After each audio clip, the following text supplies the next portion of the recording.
Welcome to the Ultimate Town Hall 15 upgrade guide. We're going to go over what is the most helpful upgrades for your Town Hall 15. Let's take a look. Welcome to the Ultimate Town Hall 15 upgrade guide. I'm going to go over the most helpful, most important upgrades to focus on early on at Town Hall 15. Let's get into it. So looking at my progress base here, obviously my Town Hall 15 is very rushed, but we're still going to go over the important things for you to focus on for your Town Hall 15.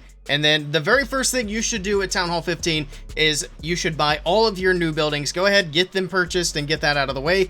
And then from there, you want to start working on your offense. So your first offensive upgrades here on the far left stuff is going to be the most important, and then less important going further to the right. But you want to start off with the hero hall. You want to get your heroes able to upgrade to the next levels. You want to get your laboratory so you can upgrade your troops, and then upgrade your army camps so that you can have a bigger army. After that, go ahead and get your clan castle upgraded so you can hold more troops in there. You can upgrade the pet house and then focus on this for a bit so you can unlock all 4 new pets. You get a lot of pets to work with at Town Hall 15. We'll go over pet priority here in just a little bit once we get towards the end of the offensive stuff. But moving on with the offensive buildings for now, we got the blacksmith. Upgrade that to get your next equipment for the royal champion. And then we've got the very strong root riders if you upgrade your barracks, and then you also get the furnace, which is also very good if you upgrade your dark barracks. So get all that stuff upgraded, and then finally you can upgrade your spell factory for the new revive spell, which may or may not be something that you want to use. And then you can of course upgrade your workshop so you can use the battle drill. The battle drill is actually a really good siege machine, but it's later in the offensive priority because of course you can get them in your clan castle. So for your laboratory priority, you really just want to priority what you are personally going to be using. I would say focus on upgrading what you're going to be farming with first. If you farm with sneaky goblins, get your goblin upgrade going and get that out of the way. If you farm with like a full army with whatever your 3-star army is, then whatever that happens to be, start getting those troops upgraded. If you're not sure what your attacking army is going to be, then look around on YouTube. I'm going to have some videos on this channel here very soon. So you can look at those, get some ideas for what troops you want, or what armies you want to use, and that'll show you what troops you want to upgrade. Same thing for the spells. Now the siege machine upgrades aren't going to be a huge priority because like I said, you can get the siege machines at a higher level in your clan castle. You will want to eventually get them done, but that'll be later on once you've worked through the troops that you mainly use. Now for pets, and obviously my pets are in very bad shape here, but first of all, stop putting Dark Elixir into Lassie. Don't put any more levels into Lassie unless you happen to have already maxed it out. Get all of your pets unlocked, and then your best pets are going to be, for example, like Frosty's really good. The Unicorn's really good. If you do air attacks, if you do especially dragon attacks, the Owl is really good. Basically all the pets are really good. The only one that doesn't really have a use case is going to be Lassie. So don't worry about Lassie. Just focus on the pets that you're using for your specific strategy. All of the pets are pretty good. I think the ones that are going to be the least used are probably going to be the Yak and maybe the Poison Lizard, but they even have certain attack strategies where they are used. Again, figure out what kind of attack strategy you want to use and focus on those pets. As far as equipment goes, I know I keep saying it, but yes, it is also going to depend on what strategy you're using, but I'll give you some advice on things to avoid upgrading because ores are a precious resource. So for the Barbarian King, the Barbarian Puppet is not going to be super helpful. There's also not a lot of strategies right now that use the Vamp Stash, although I do think the Vamp Stash is pretty good. You're probably not going to find a strategy that utilizes it. For the Archer Queen, especially if you have the Magic Mirror, the Invis Vial is not very good. But if you don't have the mirror like me, then the Invis Vial is going to be decent. The Archer Puppet is pretty much never used here. If you're a player who likes Queen Charge, the Frozen Arrow, if you have it, is a really good way to go. For the Minion Prince, his absolute best equipment combo right now is the Henchman and the Orb. There are some cases where people use the Metal Pants, but I would just focus on upgrading the Orb and the Henchman if you're going to be using the Prince. For the Grand Warden, the Life Gem, again, doesn't get a lot of usage. There are some strategies that use it, but the Eternal Tome obviously is going to be the main thing. It's going to be in almost every strategy, and then from there it's going to be personal preference between the Healing Tome and the Rage Gem. And then finally onto the Royal Champion. The Seeking Shield and either the Haste or the Hogs are going to be a great way to go.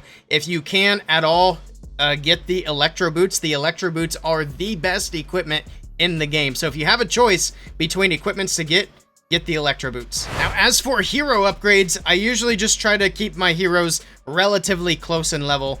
I know that's obviously not going to be the same for like the Minion Prince and the RC, but I try to just upgrade them in like groups of 5. So I'll do like 5 levels on the Queen, maybe do 5 levels on the RC, kind of do it that way, or maybe even just do a few levels here and there on each one. But in any case, I try to spread it out instead of just upgrading one singular hero a bunch of levels and then trying to catch up the others. I think it's going to be more beneficial to spread the levels out. One more thing to note before we move on to defense. The first things you're going to be working on after, of course, you've purchased all your new buildings, while you're working on offense, you're going to be spending Elixir and Dark Elixir to keep your builders busy. So this is the perfect time to spend all the extra gold that you have piling up and upgrade your walls, because you don't want to leave your walls to the very end. You want to kind of do them as you go. You don't want walls that look like mine. This is severely under leveled, so work on your walls with gold until it is time to start working on defenses. And then once it's time to move over to defenses and your offense is pretty much done, or at least really close to being done,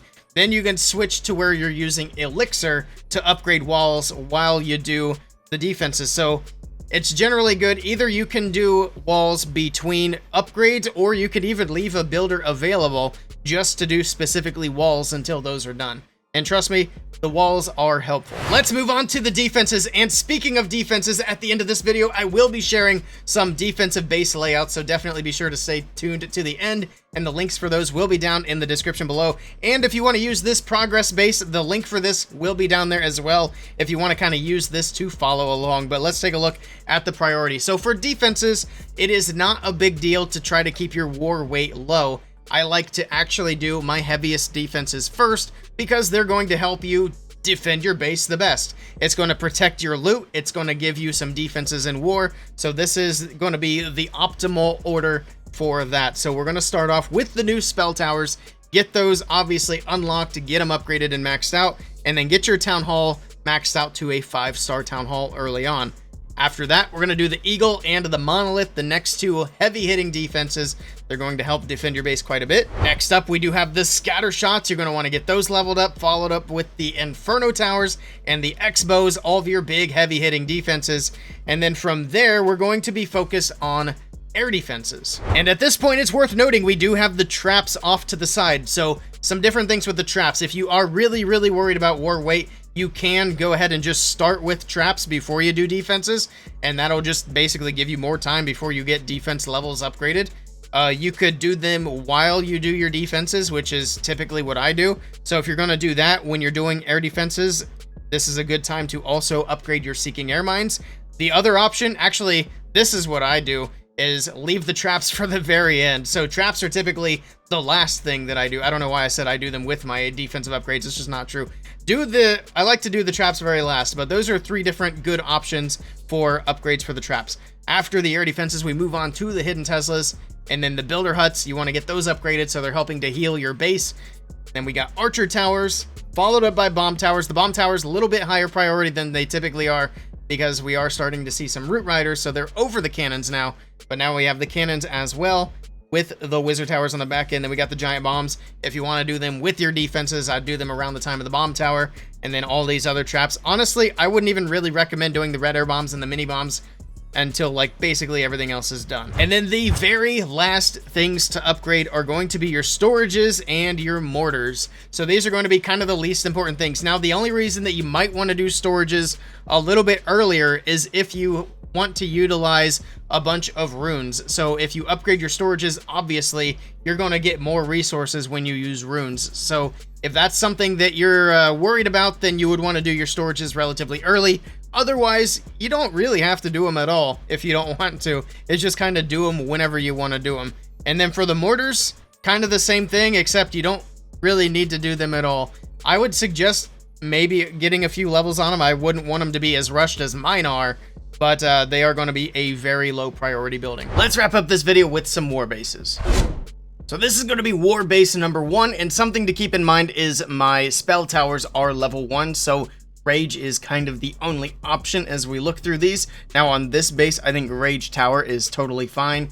You wouldn't really want to run Invis here. I guess you technically could. The other option is Poison, which is also viable, but I think this base was designed with Rage in mind. This is war base number 2. Now on this one, you should definitely change to a poison tower for the spell towers because the rage tower just doesn't really reach much on this base. So highly recommend switching to 2 poison towers.